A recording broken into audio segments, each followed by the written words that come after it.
Espanha. Hoje para muitos a grande favorita para a Copa do Mundo de 2026 e sem dúvidas é uma das que joga o futebol mais bonito e tudo ali parece que funciona. Desde uma defesa sólida até um meio-campo com jogadores de muita qualidade como é regra no país, mas principalmente com extremos desequilibrantes que vencem jogos também na individualidade. O futebol espanhol, porém, demorou um tempo para se recuperar e foi com Luis de la Fuente no comando do time que as coisas mudaram e a geração que é muito jovem chega muito forte. Mas como será que isso aconteceu? Qual foi o processo feito pela Espanha? De 3 fracassos em mundiais até um título da Euro incontestável e favorito à Copa do Mundo.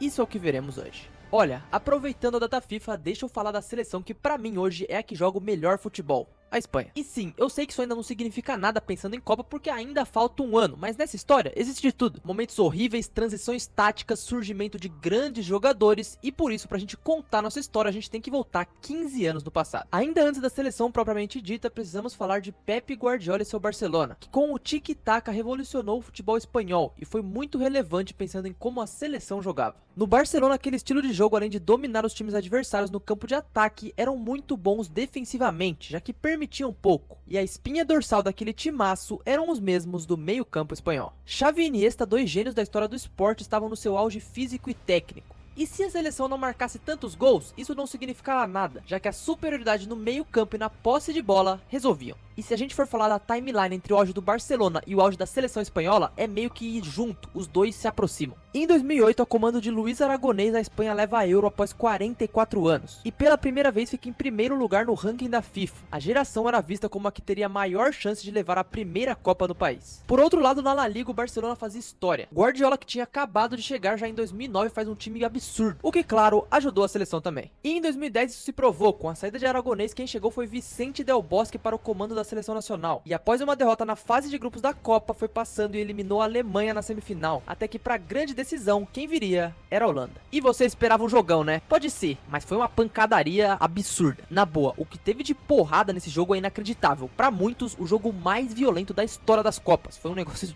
de maluco. O jogo permaneceu 0 a 0 até que encerrou com um gol de Iniesta na prorrogação, que não marcava só o primeiro título mundial da Espanha, mas era o marco de algo ainda maior. Esses anos de 2010 são o de grande dominância desse estilo de futebol, em que a Espanha era a grande precursora. Inclusive, dá pra dizer que se tivesse o Messi ia ser praticamente como se fosse o Barcelona, porque o time herdava muitas heranças táticas dos culés. Apesar da Copa ser o maior atestado de grandeza de uma seleção, pra mim a Espanha joga um futebol ainda melhor depois, em 2012. Na Eurocopa um show, o time na final bate a Itália por 4 a 0 em uma seleção que dominava o campo em todas as suas áreas. O poder de seu meio campo era tão dominante que nem era necessário ter pontas e nem centroavante, o que desequilibrava eram outros jogadores. Lembre disso. Mesmo assim, depois disso a decadência começou. Ainda era favorita, tá? Mas depois dessa Euro, a geração começou a se envelhecer e assim a Espanha já não era mais a mesma e o futebol também. O time de Del Bosque se viu superado pelo Brasil na final da Copa das Confederações de 2013 e na Copa de 14 um desastre. Goleado pela Holanda, da qual tinha vencido a final 4 anos antes, e a queda veio na fase de grupos. Aquele time que era dado como impressionante agora precisaria de uma transição. Ok, mas qual que é a relação desse momento com o momento de hoje? Simples, vamos pensar nesse estilo de jogo espanhol, porque nesse momento ele estagna numa parada de posse de bola de um jeito que não funcionava. Primeiro que o ciclo da Copa de 2018 foi iniciado ainda por Vicente Del Bosque, treinador que havia sido campeão, mas depois perdido a mão, o que continua acontecendo com a queda na Euro, que aconteceu logo nas oitavas contra a Itália. Parte dos jogadores de 2010 já não estavam mais em seu auge e a transição precisava começar, mas ainda não teria um rumo, tanto em como interpretar uma filosofia de jogo quanto nas peças. Del Bosque também, após um longo período, foi demitido do cargo e se aposentou, e quem chegou para substituir foi Lopetegui, que acabou nem chegando na Copa. O treinador, ainda somente 2 dias do Mundial, abandona o cargo para fechar com o Real Madrid. Ou seja, as chances caíam ainda mais em uma geração em decadência e um modelo de jogo também, um ciclo totalmente atípico. Chegando para o Mundial, a fase de grupos em si foi mediana e passando para as oitavas pegaria a Rússia, a dona da casa. Nessas oitavas foram 74% de posse de bola, mas que pouco agregava. E ó, aqui eu vou dar minha opinião, mas eu acredito que seja de todo mundo. Esse time da Espanha na Copa de 18 era melhor que ficasse fora, porque era muito chato de ver jogar. E bom, foi isso que aconteceu. A Rússia se classificou e pensando no novo ciclo, agora um cara bom, Luiz Henrique. E adivinha qual que era o problema dele? Exatamente, o time não agredia tanto. Hoje é totalmente diferente, o Luiz Henrique montou um time inacreditável no PSG, mas a gente tem que lembrar que nesse momento as coisas eram diferentes. Porque esse Entre Copas foi durante o momento em que a filha dele passou por problemas e faleceu, então tiveram várias mudanças no comando. O que de forma totalmente compreensível e justa fizeram com que o ciclo não fosse o que poderia ser se essa tragédia não tivesse acontecido. Na Eurocopa, Luiz Henrique até ensaiou mudanças chocantes, tirou o Sérgio Ramos da convocação e uma lista de jogadores diferentes, mas que não adiantou nada. A equipe se classifica em segundo e cai na semifinal para a Itália, que acabou sendo a campeã, mas em futebol, os espanhóis mesmo chegando longe, não empolgavam. Já na Copa em 22, queda para Marrocos, de novo nas qualificatórias uma queda em teoria para uma zebra, e aquela Copa da Espanha em si foi muito ruim. Uma boa estreia contra a Costa Rica com uma goleada, mas depois só ladeira abaixo, incluindo um resultado ruim contra o Japão. E a Espanha trouxe novamente um futebol totalmente pragmático, o time não sabia criar jogadas, e pra você ver, o Rodri era zagueiro naquele time. De novo, em um jogo decisivo, teria acima dos 70% de posse de bola, e de novo, não produziria quase nada. O que mostra que o problema estrutural desse time já vinha de tempos. Então vamos lá, em 14 uma geração em decadência, em 18 e 22 uma seleção impossível de assistir. O que precisaria ser feito era alguma mudança. Foi aí que Luiz Henrique saiu do cargo, e o escolhido para substituí-lo foi outro Luiz, o De La Fuente. Quem? Essa foi a pergunta que a imprensa espanhola fez. Trazer um cara até então meio desconhecido no cenário do futebol profissional, já que ele não tinha nenhum trabalho. Pensando em conhecimento, porém, era um cara que entendia todos os processos internos dessa nova geração espanhola, sendo de 2013 até 2022 treinador de categorias como a Sub-19 e Sub-21 do país, trabalhando com muitos jogadores que venceram títulos europeus de base durante esse período e que perderam as Olimpíadas para o Brasil em 2021. Em Tóquio. E ok, o ouro não veio pra eles e veio pra nós, mas a diferença é que lá isso agregou muito pra seleção, tanto que 7 dos medalhistas estavam na Euro de 2024, um número impressionante de jogadores que já eram importantes. E pra mim, essa entrada dos jovens no elenco de cima é um dos maiores méritos do De La Fuente, sem dúvidas. E eu tô aqui tentando lembrar de 2021 quais jogadores do Brasil que conseguiram chegar e hoje são importantes na principal. Talvez o Richarlison, o Matheus Cunha, o Bruno Guimarães? Menos nomes. Mas voltando, como foi a chegada do De La Fuente? Como foi a primeira convocação? Logo de início já trouxe muitas mudanças, e sua primeira convocatória veio com 15 novidades, uma lista um tanto quanto diferente. Na estreia, vitória contra a Noruega, mas no jogo seguinte uma derrota para a Escócia, o que fez muito criticado. Mesmo assim, na próxima data FIFA, o primeiro título. Vence a Nations League passando pela Itália na semifinal e contra a Croácia nos pênaltis na final. Esse título é sim menor, mas provam que as coisas estão começando a dar certo. Rodri inclusive disse que aquele título foi uma vitória mental para aquele elenco, e que em estilo de jogo a Espanha defendia como a Itália e atacava como o Brasil. O estilo do time aqui começa a chegar em uma transição, ainda sem as peças específicas, mas tendo uma posse de bola mais agressiva, e foi exatamente isso que o Rodri quis dizer na sua entrevista. Mas se você pensa que a partir daqui tudo são flores, não é não. Acontece o caso Rubiales, uma crise imensa na Federação Espanhola, após um caso horrível que aconteceu na seleção feminina. No país, a saída do presidente Rubiales era uma coisa inquestionável. O problema foi que o treinador foi visto aplaudindo o presidente. A imprensa espanhola entendeu aquilo como uma mensagem de apoio, e aconteceu uma pressão muito grande para que De La Fuente caísse, o que no final acabou ficando como um mal entendido, e as explicações do treinador foram aceitas. O caso Rubiales foi um problema gigantesco na Espanha, e o caso que aconteceu em 2023 só veio acabar agora em 2025, quando ele foi condenado pelo beijo forçado que deu na jogadora. O presidente inicialmente não se afastou do cargo, mas depois a pressão acabou saindo, o que pro De La Fuente pegou mal justamente por tudo que aconteceu. Ele mesmo disse que foi para pressionar o presidente, que ele esperava que ele iria renunciar, e tudo isso passou, mas mesmo assim foi um momento de polêmica. Então deu pra ver que dentro da seleção tava um caos, mas isso é fora do campo, porque dentro dele as coisas estavam funcionando. No próximo jogo, um 7-1 contra a Geórgia, que acima do grande resultado marcava uma nova era no ataque. A primeira vez de Lamine Yamal e Nico Williams atuando juntos. Um jovem vindo do Barcelona que tinha muito talento e potencial, e com ele em campo as coisas mudaram para aquele grupo, já que a sua evolução veio tão rápido que logo ele já assume uma função importante. As armas finalmente tinham sido encontradas e precisariam ser lapidadas, e depois disso vieram vitórias em sequência, e a classificação em primeiro para a Euro de 2024, mesmo que isso já fosse esperado. Certo então, a partir de agora tudo certo? Não.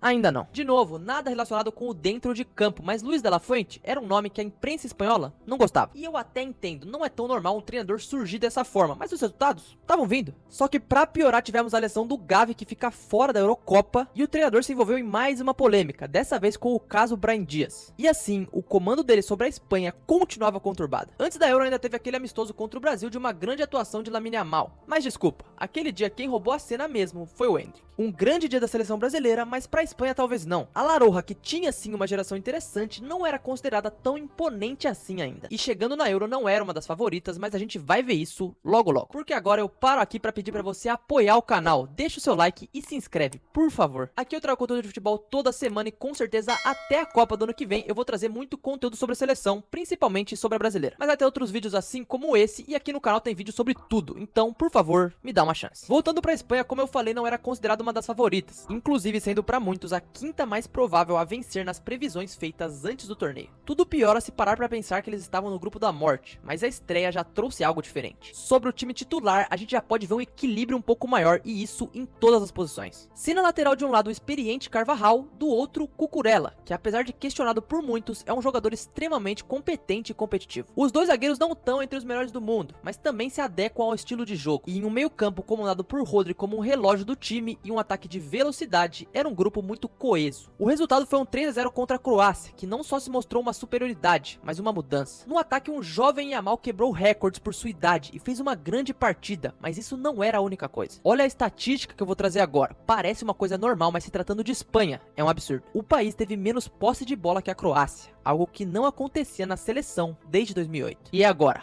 Agora que existe o link entre a geração de 2010 e essa de hoje. O estilo de jogo ainda é a posse de bola, o time gosta de ter a bola e tem sim um meio campo forte, mas o grande mérito dessa equipe são os pontas. Dos dois lados, tanto com o Nico Williams quanto com o Lamine Yamal. Além da idade para jogar por muitos anos, eles trazem imprevisibilidade e o jogo mais vertical, o que não acontecia nos ciclos anteriores. E agora não se trata mais de trocar passes e também de atacar em velocidade. Se tornou mais comum ver ataques mais diretos por parte da equipe, e a linha defensiva que produz a saída de bola, um meio campo que consegue transferir a bola para os dois lados em poucos toques, ainda com dois atacantes de muito 1 contra 1, tornavam a equipe mais perigosa, e que não necessariamente precisaria ter a bola a todo momento. Mesmo que, na maioria das vezes sim, porque a Espanha só esteve atrás em posse de bola nessa Euro, mais uma vez. Continuando na fase de grupo, a Espanha vence a Itália e a Albânia por 1-0 e se classifica com 100% de aproveitamento, e o futebol apresentado foi bom. A partir daqui, aquela que já não era mais favorita, se tornou. Principalmente pelo fator bola jogada, não tô falando de individualidades, talvez o que mais se aproximou foi a Alemanha, mas mesmo assim, a Espanha tava forte. Nas oitavas, vitória contra a Geórgia, em jogo que Nico Williams foi muito bem, e nas quartas veio a anfitriã, em uma partida que seria muito difícil já de início. Tudo piora com a lesão de Pedri, mas Dani Olmo, que entra no lugar dele, fez uma grande atuação. Faz o gol e a Espanha sofre um empate no final, mas na prorrogação Merino elimina os donos da casa, e o confronto entre os dois melhores times da primeira fase terminou com vitória dos espanhóis. Nas semis veio a vitória contra a França, golaço do Yamal, que foi eleito o grande gol do torneio, e o adversário final seria a Inglaterra. E você sabe o resultado, né? Final contra a Inglaterra, Harry Kane do outro lado. É óbvio que a Espanha venceria. E foi assim que o título veio. 12 anos depois, a seleção espanhola voltava a vencer a Euro, e os problemas do passado já não assombravam mais. O estilo de jogo mudou. Um cara como o Rodri no meio campo traz um equilíbrio absurdo pro time. A defesa é sólida, e ofensivamente é uma bomba, tendo jogadores para jogar por muitos e muitos anos. E mesmo perdendo jogadores por lesão, como é o caso de Rodri e Carvajal, o time conseguiu se reinventar e continua forte. Não é um time dependente de algumas peças. E esse é o grande momento, mas tenho que dizer que esse time ainda dá para evoluir. Principalmente pelo Yamal, que tá cada vez maior, mas também esportivamente ninguém tá muito próximo da Espanha. Na Nations esse ano, nas semis, apesar do resultado, a equipe foi superior à França de novo, abrindo um placar largo, mesmo que deixando chegar depois. E na final, mesmo com o título, Portugal ainda continua sendo um time inferior, e também pode ser considerado uma das favoritas para a Copa. A geração é muito boa, assim como a dos espanhóis, e tem o triunfo do Cristiano Ronaldo na frente, que tem uma estrela que é outra parada. Só que qual que é a conclusão que a gente pode ter desse time do Luis de la Fuente? Qual que é o principal? Para mim é simples, apesar de um modelo inicial e um estilo de jogo que evoluiu, a mudança e a juventude foram os principais fatores. Pensa comigo, você é um treinador criticado, mas quando chega implementa um jeito novo. Respeita sim o passado e as suas heranças táticas, mas se adapta ao que você tem em mãos. Fora isso, o De La Fuente não teve medo de usar os jovens, talvez se fosse no Brasil, o Yamal nunca começaria um jogo com 16 anos. Isso é uma coisa que ele teve muita coragem. E tem outros nomes nessa. Hoje o Pau Cubarsí é um nome frequente na seleção e é outro que é muito jovem. E tem outros grandes jogadores que surgiram, como é o caso de Huijsen, que até já está no Real Madrid. Mas tem outro ponto que temos que perceber também, que é o Barcelona. O Real Madrid é sim o maior clube da Espanha e do mundo, mas o clube que reflete a seleção espanhola é o Barça. Com os inúmeros jogadores da La Masia e outros jogadores jovens que surgiram, a seleção se tornou mais forte. Com o Pedri em crescimento no Barça, quem ganha é a Espanha. E a mesma coisa vale pro Yamal, que fez o que fez na temporada passada, e tudo isso dá ainda mais casca pra ele ser um jogador mais desequilibrante pelo seu país. Só que com Real e Barça, adivinha quem foi o time que mais cedeu jogadores pra Euro de 2024? Se você disse Real Sociedad, você acertou, mas eu duvido que você tenha falado isso. É um time pequeno, não tá nos grandes jogos do ano, mas tem jogadores que rendem. Olha o Oyarzabal, por exemplo, a estrela que esse cara tem e como ele pode ser importante. Mas olha, não é como se a Espanha estivesse tão longe dos outros times. Vamos fazer uma comparação do momento atual, o quão melhor pode ser a Espanha. Olhando a França, os jogadores continuam sendo muito bons e tem uma variedade de opções maior, só que não apresenta um futebol tão vistoso e até perdeu recentemente. Inglaterra tá em transição com o Tuchel e é difícil dizer como joga. A Alemanha não empolga tanto depois da Euro. E Portugal, mesmo que teoricamente mais fraco, foi o time que bateu a Espanha, mesmo com o futebol pior. Então olho neles porque tem uma geração boa. E se virmos para a América do Sul, situações opostas. Uma Argentina extremamente glamourosa chegando no Mundial muito tranquila, mas já um pouco mais envelhecida. E o nosso Brasil é uma verdadeira incógnita. Tende a melhorar muito com o Ancelotti, mas a gente ainda não tem uma base muito formada. E nem sabemos quem vai ser a nossa grande estrela. Se a Espanha vai ganhar a Copa, eu não sei, pode ser sim que seja um grande fracasso. Mas dos últimos treinadores e das últimas gerações, esse provavelmente é o melhor time dos últimos 10 anos.